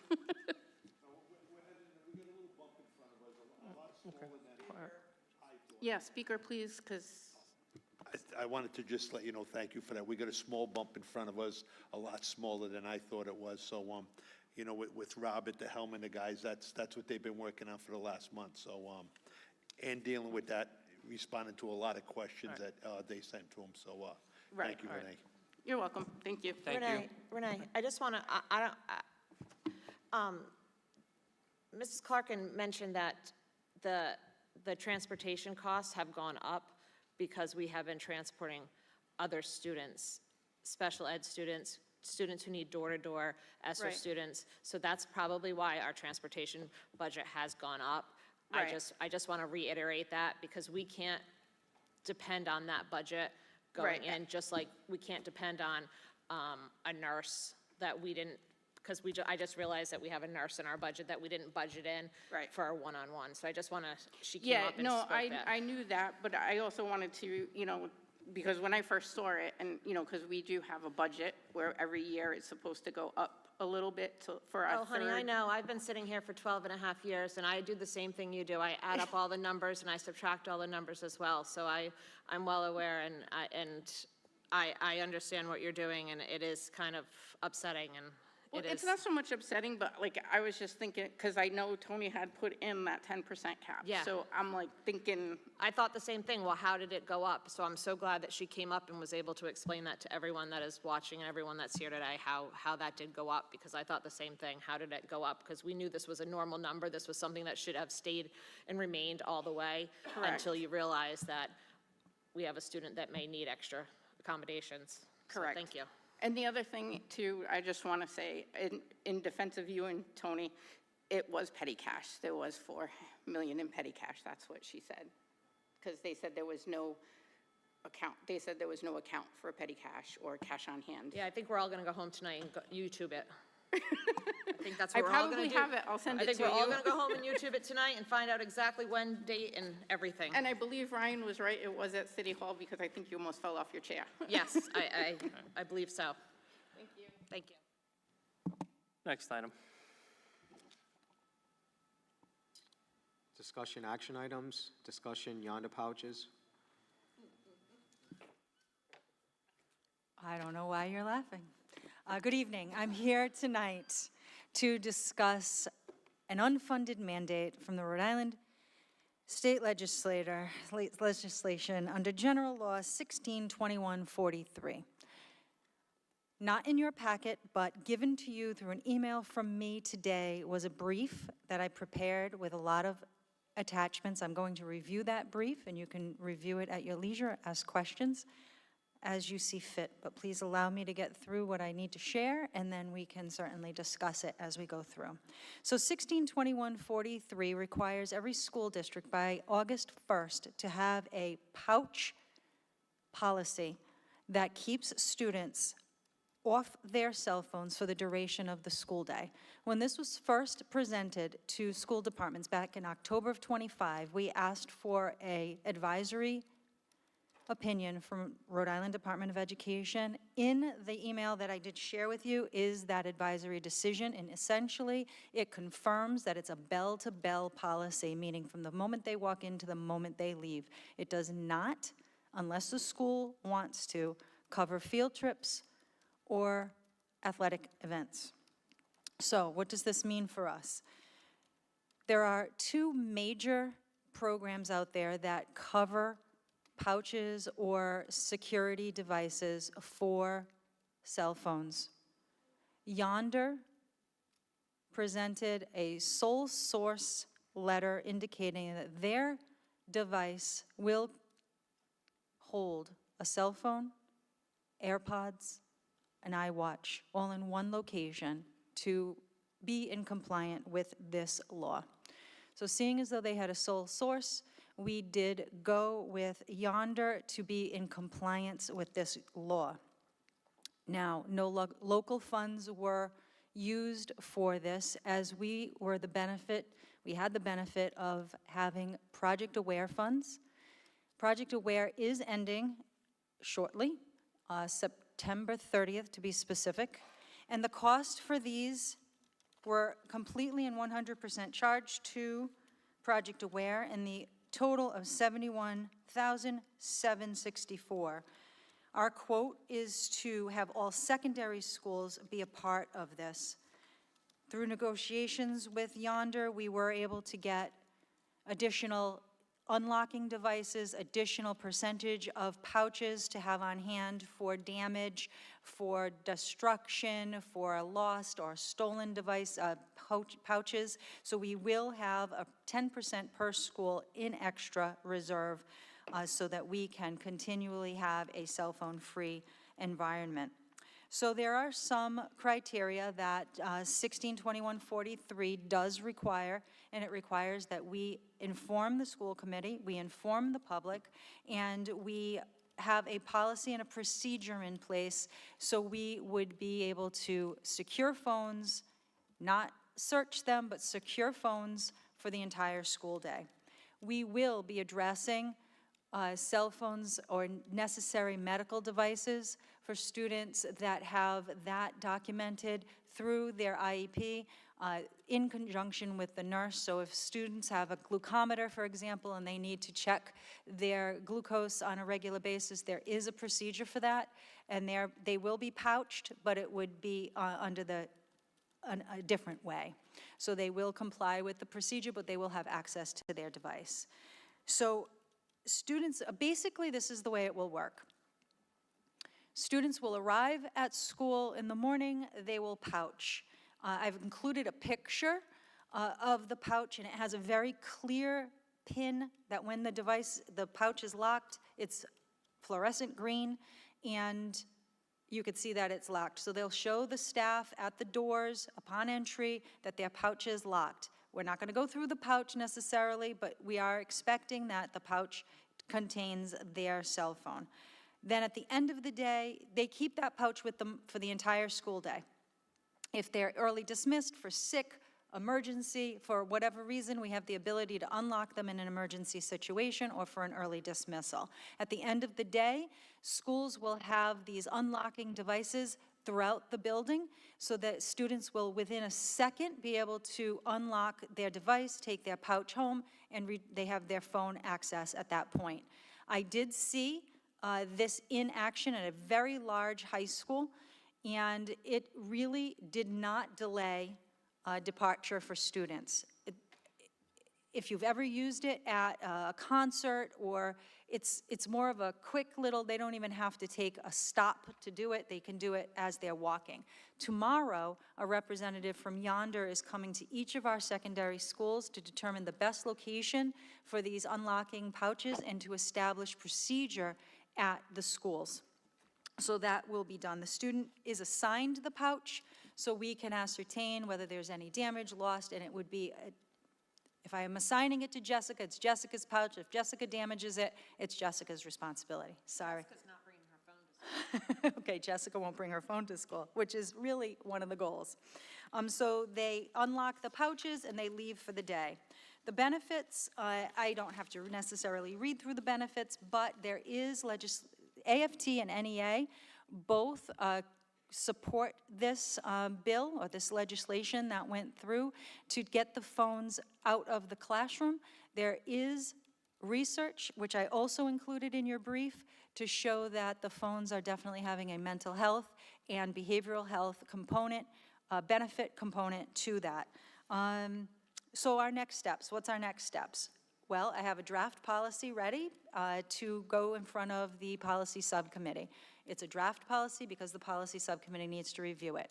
Dr. Perry has authored a letter that can go out to families, but we wanted to come before you first to discuss that this is going into effect, and we can start sending that out through his mode of information as best as we can, so this can go out. The schools will develop their procedures, and I did provide you with a one-page overview of a general policy kind of language that will be included throughout. Okay, I think that's all I have to share with you. I also shared in the document that I gave you some FAQs, which can grow and develop as parents have questions or concerns through, like what happens if, how do I know, what's the next step. So there's some FAQs that we have already prepared, but we're ready to go with next steps. Any questions? I have a question on the device that's going to unlock this pouch. Yes, sir. Is it electronic? Are we going to have an electrician? Is it run on a battery? It is, it's magnet. The way they describe it, it's a 3-point magnet, and what makes them a sole source is the design of that magnet. It connects with the pins in a very specific way, and so it's a magnet. No electrical. Perhaps they can be mounted to the walls, and at that point, Danny's on standby if tomorrow we go around and we say some of them should be mounted to the walls. They have a locking mechanism, so they would not be available to students throughout the day, and those would be unlocked if they're mounted to the walls. Or another option is to mount them to carts that will be strategically placed throughout the building at dismissal time, which, from what I understand, is where the high school is leaning, but we'll find out more tomorrow based on the visit with the people from yonder. And So now, no additional costs. does each school come up with its own procedure? Each school will come up with their best procedure for their school based on egresses and student population. Yes, but under some non-negotiables that we will be setting forth. This is going to be a tough one. When you say each school, you're really talking about three, right? 3 schools, the high school and the 2 middle schools. So, through the chair. Yeah. I don't even know where to begin. So kids, don't bring your cell phones to school. Like, that's pretty much just don't bring them, leave them in your backpacks. I'm just gonna be the person who is out there because every one of us has our phone up here right now. Every single one of us, every teacher. Well, you got it, there you go. Every teacher has them on, so we're gonna be leading by example, right? We're not gonna have principals or superintendents or leaders in our district or administrators walking around with their cell phones in the hallway, right? Like, we're not, because we're gonna lead by example. Yeah, we are. We're gonna lead by example. Like, there's another district in our vicinity that has this product, and in order for them to log onto their computer, the teachers have to bring out their cell phones and log in. And the kids just look at them and they're like, okay. And I understand they're teachers, but we're trying to teach our kids to be adults. Don't bring your phones. Just don't bring your phones, or leave them in your backpack. Just like I do at work. I don't have a pouch, I just leave it in, I don't use it. And I'm very grateful for Project Aware, which I'm glad that you said mental health, because that's what Project Aware is, substance abuse, mental health, and everything like that. I was like, how are we using this grant if it's not for mental health? Because you can't really use a grant for Project Aware on phone pouches until you mentioned at the end for mental health reasons. But it wasn't until the end that you mentioned that, because I don't know how, again, I just think this is a way for the state to unfund programs that we have to do for no reason again. What happens when these pouches all start to break? And people, again, we had $90,000 in unfunded lunch monies that kids couldn't pay. Now every time someone breaks one, we're gonna have to pay $35 for it. So that's just my 2 cents. And I know it's not on here for an action item because we don't have really, I know it has to happen. That's my 3 cents on this. My daughter's a senior, so I know how she's gonna feel about it. She's not bringing a phone to school next year. So Johnny comes to school with Johnny's in school, he hands in a burner phone, his real cell phone's in his backpack. A, is he gonna be searched? And B, if Johnny does take that cell phone out, what is the action? What is the punishment, the consequence for Johnny? I think it is what it is now, right? It is what it is now. Right. Okay, So that if doesn't we have a change at no all. cell phone policy, and we have a student who put a fake phone into the pouch and then chooses to use their regular phone, and they are caught using their phone, the standard discipline procedure will apply. And it has also been reflected and in our behavior matrix, which, after speaking with the union today, we had planned on revisiting our safety matrix anyway, so I put in language to the pouch prior to the review, and I discussed that with the union president today. It's pretty innocuous, but it does specifically call out pouches. So we already have a no cell phone policy. It should be off and away, or it should not be used during the school day. This legislation kind of brings it up a notch to terms for bell-to-bell, because right now we don't have a bell-to-bell policy necessarily. They can use it in different varying locations. However, if they're caught using their phone, the same disciplinary process would be progressive discipline, and it would be handled on each student. Through the chair. Yeah. And this extends to smartwatches? Watches, internet-driven smartwatches, and AirPods. Yeah, my only concern is, children with IEPs, 504s, and, for medical purposes, and MLL. I don't know if we have any of those situations, but my other question was, have we updated our handbook to reflect? Um, Oh, do we need to? We don't, Yeah, the cell phone policy that we currently have says no cell phones. The high school took it upon themselves to allow it to have during lunchtime. I believe that Mr. Black allowed the students at, the middle schools, there is no cell phone. But I believe Mr. Black allowed at lunch the students to use their cell phone, but that was based on of the school, his rule in the school. So he'll no longer have that, Correct. Correct. Based on- The Based on procedure- state law. based on state law.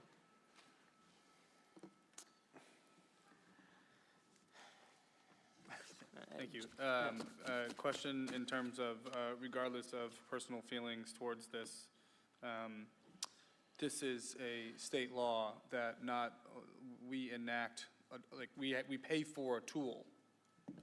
It's not, can you explain, like, just to make sure I get, like, the wording of the state law isn't that we have to have a policy restricting cell phone usage from bell to bell, it's we have a tool to babysit cell phones from bell to bell? Is that what the law is saying? Yes. In essence, it actually calls out the word pouch right in the law in 162143. It does say pouch very specifically, but it is a bell-to-bell policy. So again, like, so we have to pay for materials. We have to pay $100,000 at this time. Well, I for- suppose to we... stay within the guidelines of the framework of the law.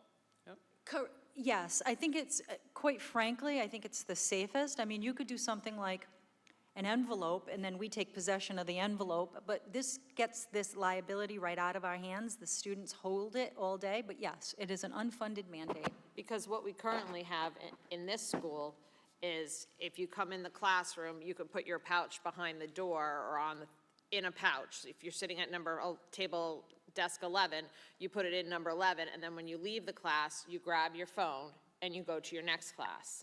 And then you go into French class, you go and you put your pouch in number 2, because that's where you're sitting at desk number 2, but that wouldn't be bell to bell, because now you have it in travel periods. See how that works? It's in a pouch per class. So Sydney goes from class to class, and she puts her phone in a pouch in every classroom. But she has it during her travel period. Just so I can understand too, Ryan, 10th grade Ryan walks into East Providence High School, and I don't have my pouch on my person, nor do I say I have my phone on my person.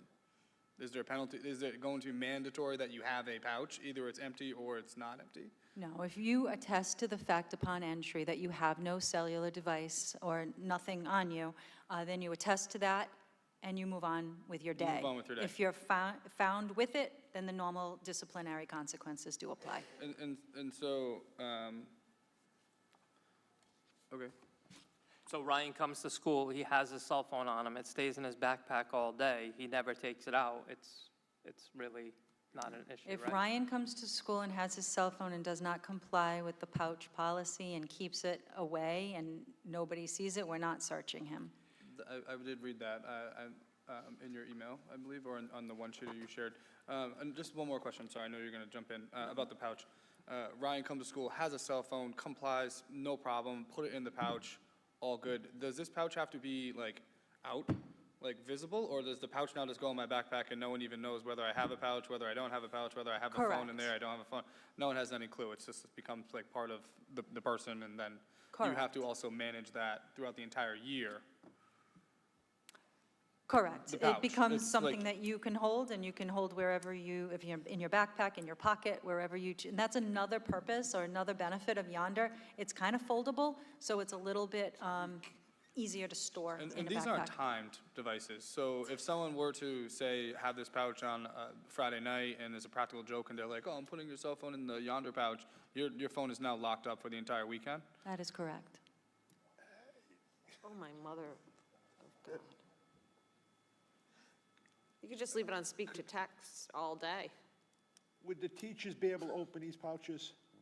In an emergency situation, if need be, yes. What constitutes an emergency? That's a good point, Dave. Well, the main office and the nurse will each have a handheld device to unlock it. An emergency situation, I would assume, would constitute lockdown, active shooter, things of that nature? Thank you. So I'm glad you, well, not glad you said that. However, this is what parents are reaching out to me about. They want their child to be able to contact them in the event that there is an active shooter, heaven forbid, or any type of situation similar to that. They want their child to be able to contact them and vice versa. These, I don't know if anybody else has gotten those calls. Those are the calls that I'm getting. Those are the concerns that are being expressed to me, that ability is being taken away from them. And I'm honestly just reiterating what the public is saying. Dave, I to agree me. with you because well, I don't want to say we all, but 99.99%, I'm the 1% that don't live in that world. But it's a fast-paced world. Parents the whole world moves instantly. The question that I have is I think we have to, sit down with Rob and explain to him that, the policy that we have whenever, a rescue, a police vehicle is something, because whenever that happens, I get the calls from the parents 15 minutes, sometimes a half hour before it comes to the school. Mr. Ferrer, why are they going there? Why is the building locked down? I'm like, first thing I do is look at my phone to see. So, and I'm a pretty easygoing guy, but if I start getting something busted over this and I'm not getting response back from it, I'm not gonna when I'm at work and we have a policy that almost instantly when a fire alarm goes off, we were supposed to be notified. But due to when I get 8 and 10 phones from parents calling, my son just called me from the high school or any school, do you know what's going on, Mr. Ferrer? No. And then I look 15 minutes later, still not, then a half hour later, we get something. That's not gonna be acceptable, because what's gonna happen now is these kids are gonna not be able to contact their parents throughout the course of the day per se. They're gonna be relying on administrators to send out why there was rescues, police or something.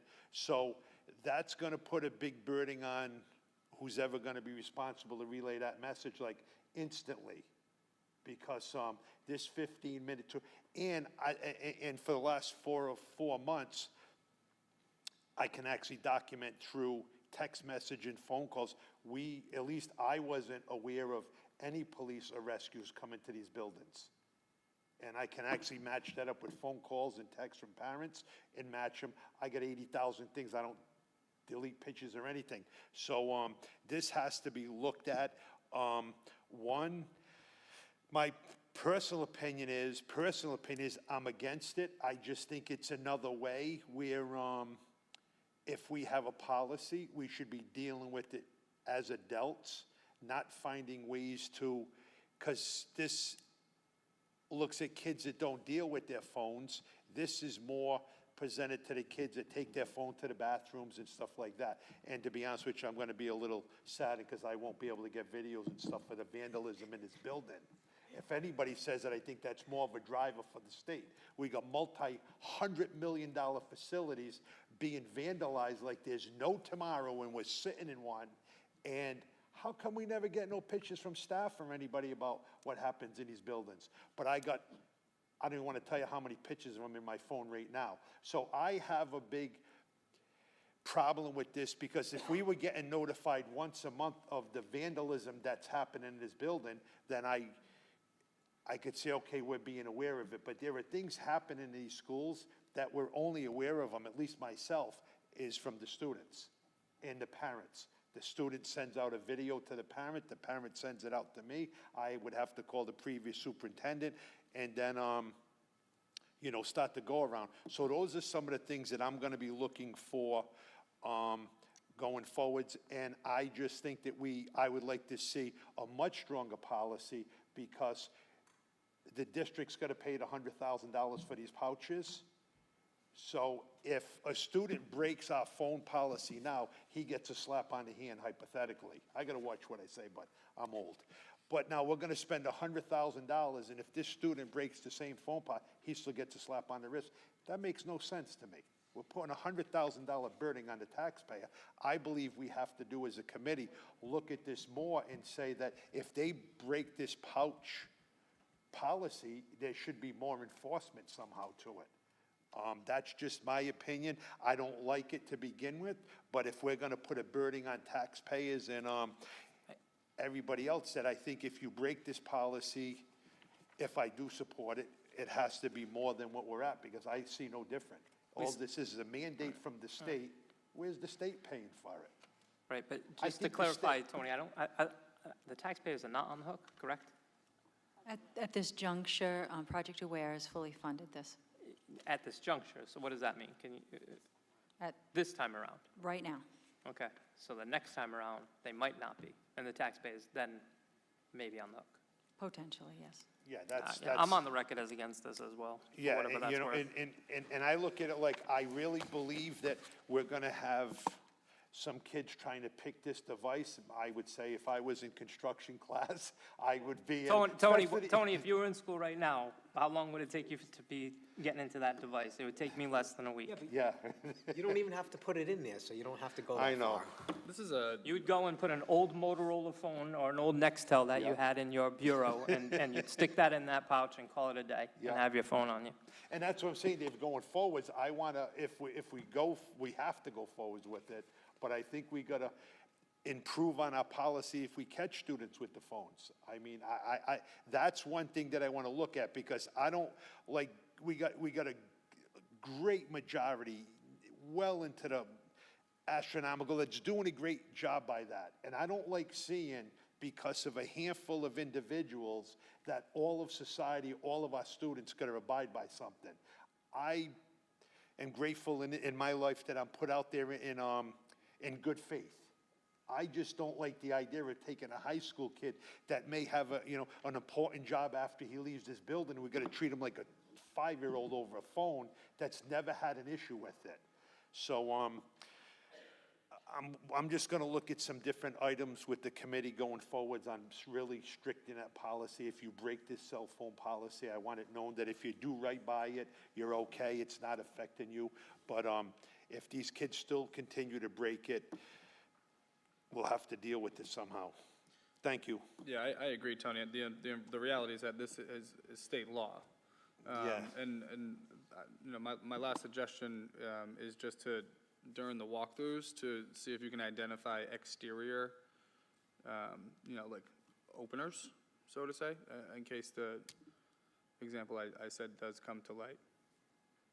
Inappropriate usage of these pouches while outside of school. In the school that we did visit, they did have them inside and outside. However, the magnet device is not kept overnight due to potential theft or what have you. I just want everyone to know, I'm starting to get a little razzled here. You're getting frazzled? I'm getting razzled, because, in other words, where are we could policies sell coming from the these. state that my kids are safer in these buildings and stuff? We're talking about a cell phone. In other words, and I'm gonna leave it at that for certain reasons, but you know what I get really frustrated with is, God forbid, when there's an active shooter and stuff, we all pay attention to this. I've sat on this committee for many, many years, and I can't talk about it. We have a plot that it's an executive session, but I can just leave it at that. I see this as a total nonsense from the state of Rhode Island over a cell phone, and I'm getting upset, so I'm just gonna excuse myself and sit here, because I'm just gonna leave it at that for now, but I'm not gonna leave it at that for long, because this is nonsense.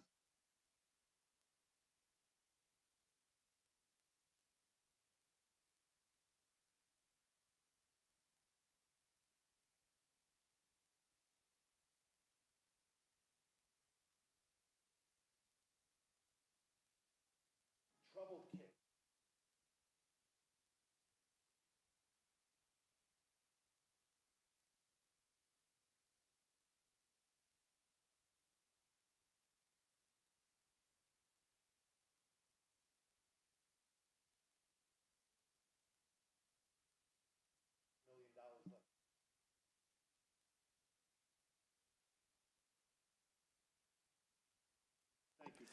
Yep.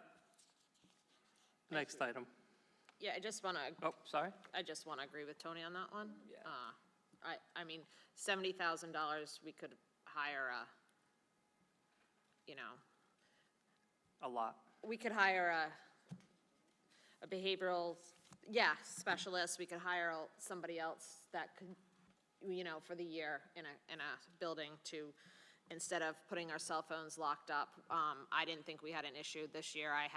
Well, I should say that. I didn't hear of an issue with cell phones this year, at all in the school. Mr. Black came up numerous times, so I understand this is a state issue. The other one question I have, and then we can move on. So the union does not have any issues, the teachers do not have issues, because they're gonna have to be teachers or authority figures at every door now, and they're gonna have to come in early, I'm assuming, because kids come in every door to do this? So, yes and no. This particular policy does take the onus off teachers in the classroom. So NEA, Rhode Island, and AFT sponsor or support this on their legislative level. However, East Providence teachers will be informed. The union board has been informed of the procedure, and obviously, individual procedures will be established at the schools. But this does take the ownership off the teacher for. Right. And again, I don't remember hearing about this being an issue this year at all. No, I mean, again, it could have been, and we just weren't told about it. So financially, this won't be a financial burden. We won't be paying teachers to come in early. This will not be a financial to any of us, to the school district, because we won't have to pay anybody any extra money. So right now, we're developing two plans, one that doesn't and one that will rely on some additional grant funds, a grant that we hope to receive. So we have two procedures to handle arrival and dismissal times. So the grant, because we will have to pay additional monies to do this. For monitoring, Yes. two ways. One that would cost us none, it would be incumbent upon the administration, deans and things of that nature that already have those extended hours, or a secondary procedure that would pay teachers a small amount of money, which would be implemented if we receive the grant.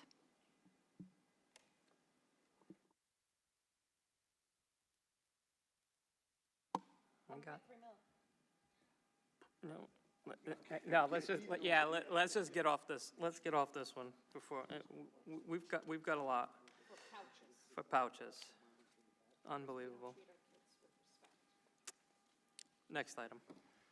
Overview of extended school year, ESY.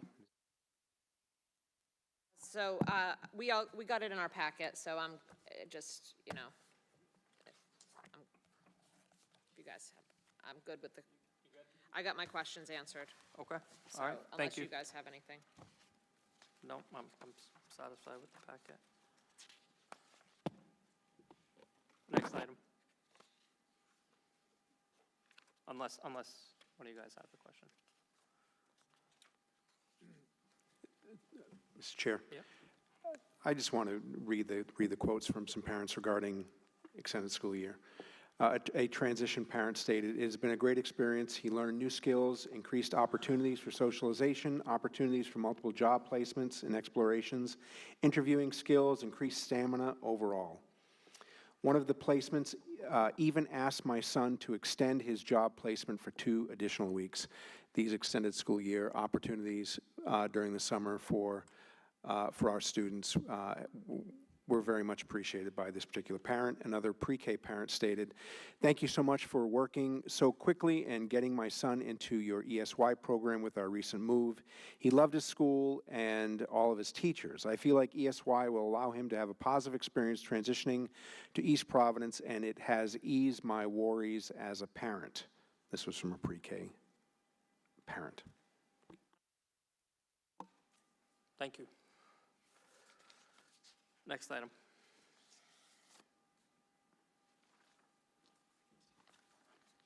Kindergarten placements update, Ms. Bouchane. So I just want to revisit this same question that started back in May and has continued all summer through parent communication.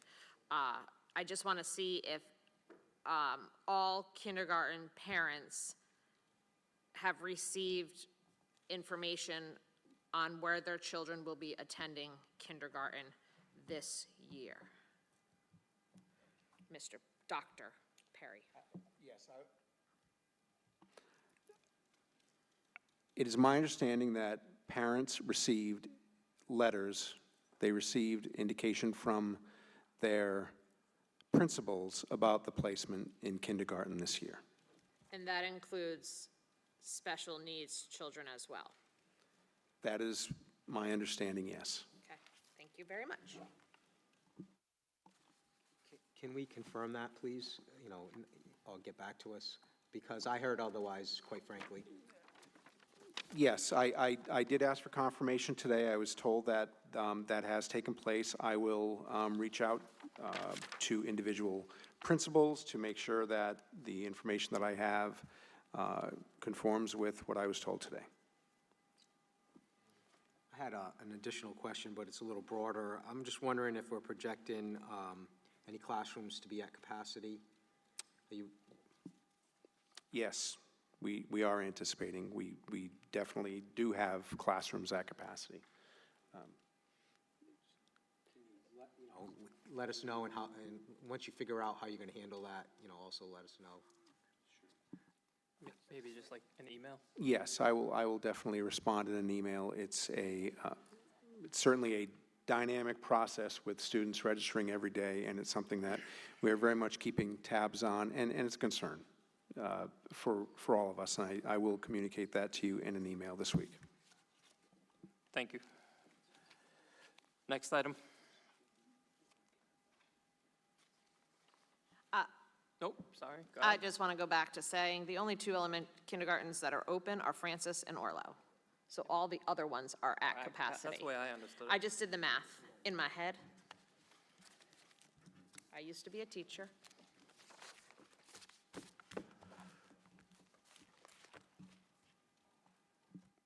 Next item is announcements. Does anyone have an announcement? The only announcement I want to make is, I understand that you are not in charge of making us do that pouch thing, that you were just the messenger, so I don't want you to, I know, I didn't. Yes, I yes, just, that my I announcement concur. is I don't want you to feel like we went after you, but I know you just had to. If it was Dr. Perry, I would have felt the same way. I just know you were the messenger of that. So please put that in the minutes that my feelings are not at you, they're at That the goes for state. me as well. Thank you. Thank you. Next time it will be Dr. Perry, though, I promise.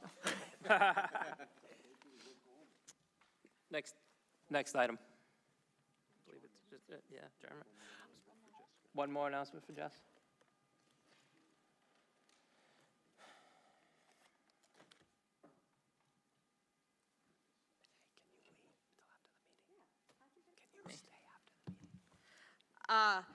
On August 22nd, Back to School Fair, Bridgepoint Church will be here.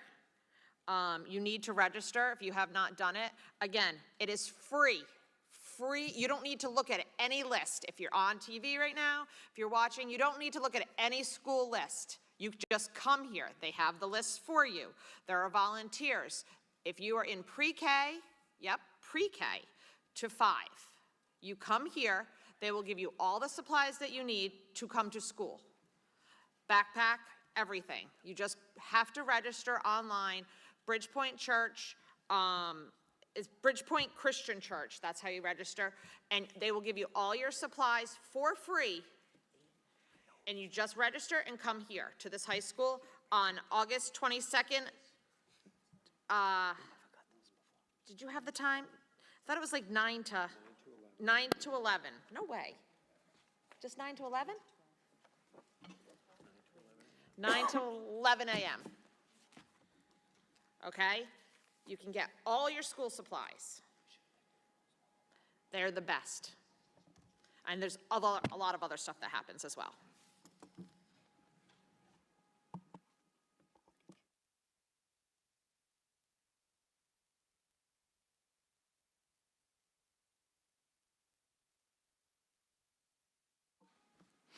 If there are no other announcements, I will entertain a motion to adjourn. I'll make a motion to adjourn. Second.